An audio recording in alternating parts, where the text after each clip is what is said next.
are one of my favorite people, Steve Coogan. I think you're a very funny man. Hamlet 2. You play drama teacher.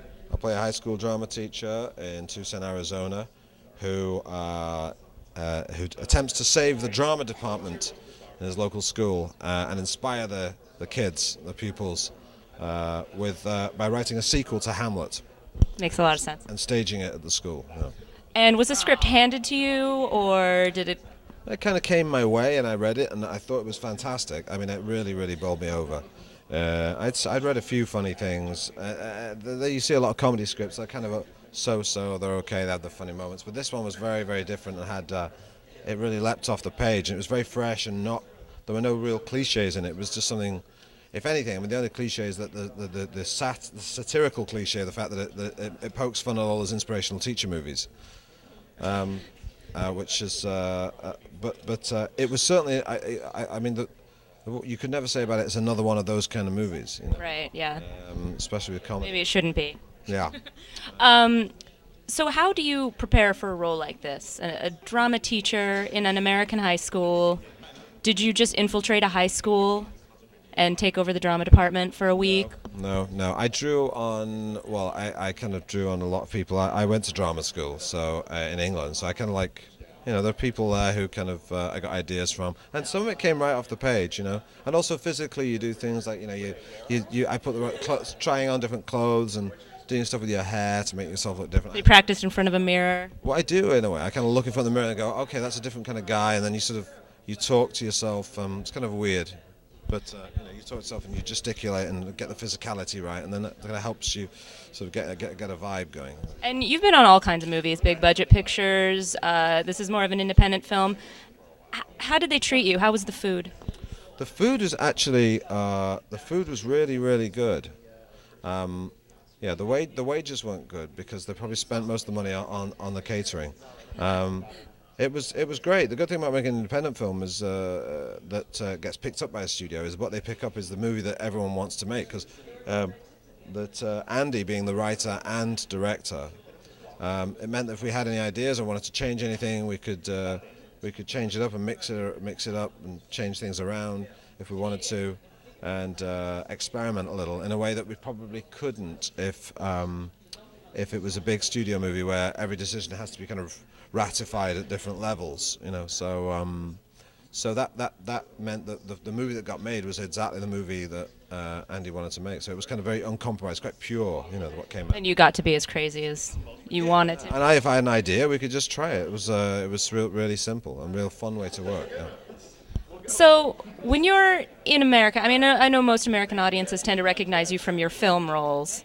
I hear you're doing a stand-up tour in the UK. Yes, I am. Yeah, I'm doing a big live comedy tour with a live band and dancers and supporting artists and doing a bunch of characters on stage, which I've not done for a long time, and I'm looking forward to doing that. Yeah. Have you ever done that in America, or would you consider coming to America, LA, Seattle, short tour? I would consider coming to America and doing a few gigs. I might get some of my American friends to come see the show in England and see what they think about it, see if they think it would travel, because a lot of the humour is very British, but a lot of British humour does travel, so I'd have to sort of figure out what changes I'd have to make. I guarantee you there are huge pockets of Anglophiles all over. I just got to find them and make sure they should. If I find them and I know that they're going to show up to the show, then I'll bring it over. Yeah. I'll fill the hall if you book it. I'll fill it. Okay. I've been charged with asking you, will there be a third season of Saxondale? Oh, right. Oh, I'm glad you asked that. That's one of my favourite things I did in England. They aired it on. They're airing both series again on BBC America, I think, soon or now. I don't know when. Soon, anyway, on BBC America. There's like 13 episodes. They're gonna put those out. Maybe there'll be something else with the character. He's going to be in the live show. I do all the characters I've done on TV. I do them live, so he'll be part of the live show, and I'll do something else with him at some point. But I don't know what. Any future TV projects you're producing? Well, I've got a little project that I'm I'm hoping to get a little thing off the ground with HBO that's looking pretty good, and there'll probably be an announcement about that in the near future. But I don't want to preempt it, you know. But yes, there's an American TV thing. I'm going to be doing a pilot for, and we'll see how that goes. And I'll give you my email. Let me know when that comes out. So I want to ask you, as we're wrapping it up here, how many people, like in America, when you do interviews with people, how many people throw in the Alan Partridge references? Well, you know, a few. It's kind of like got an underground cult thing in America. I think that, you know, there's kind of like the geek people. They they tend to know about it. You know, the kind of the cool / geek people. Yeah. Yeah. You mean cool people? Yeah, cool people. Yeah. Have you been walking around downstairs with all the geek people yet, or did you just get in? I really want to. I want to sort of like soak some of that up, you know.